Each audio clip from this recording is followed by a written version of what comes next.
ছাগলকাণ্ডের পর এবার সোশ্যাল মিডিয়ায় আলোচনার তুঙ্গে আরেক পিতাপুত্র জুটি আবেদ আলী ও সোহানুর রহমান সিয়াম। মূলত বিসিএস এর প্রশ্ন ফাঁসে জড়িত থাকার অভিযোগে আলোচনায় আসেন সরকারি কর্ম কমিশন বা পিএসসির সাবেক চেয়ারম্যানের গাড়ি চালক সৈয়দ আবেদ আলী ও তার ছেলে সৈয়দ সোহানুর রহমান সিয়াম। সোমবার দুপুর থেকে বাবা ছেলে দুজনের নানান কাণ্ডের ছবি ফেসবুকে ভাইরাল হয়। সোশ্যাল মিডিয়ায় বেশ সরব ছিলেন পিতা ও পুত্র।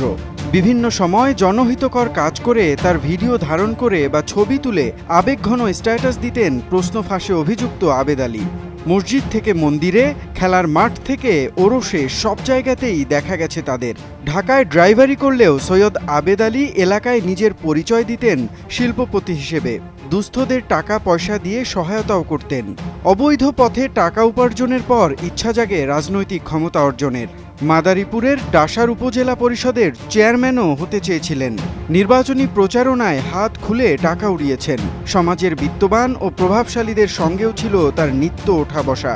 প্রশাসনের কর্তা ব্যক্তিদের সঙ্গেও নিয়মিত চলাফেরা করতেন। প্রশ্ন ফাঁসের সঙ্গে জড়িত থাকার তথ্য সামনে আসার পরই আলোচনায় আবেদ পুত্র সোহানুর রহমান সিয়াম। সোশ্যাল মিডিয়ায় প্রচারণায় বাবার চেয়ে স্বাভাবিকভাবেই এগিয়েছিলেন সিয়াম। উপজেলা ছাত্রলীগের সহসভাপতি পরিচয় দেয়া সিয়াম পড়েছেন ভারতে ও বাংলাদেশের একটি বেসরকারি বিশ্ববিদ্যালয়ে। দামি গাড়ি ও বিদেশ ভ্রমণে অভ্যস্ত এই উঠতি ছাত্রনেতার কাছে বাবা ছিলেন আদর্শের নাম। মানুষকে সাহায্য করে বাবার মতোই সেই ভিডিও নিয়মিত প্রচার করেন সামাজিক যোগাযোগ মাধ্যমে।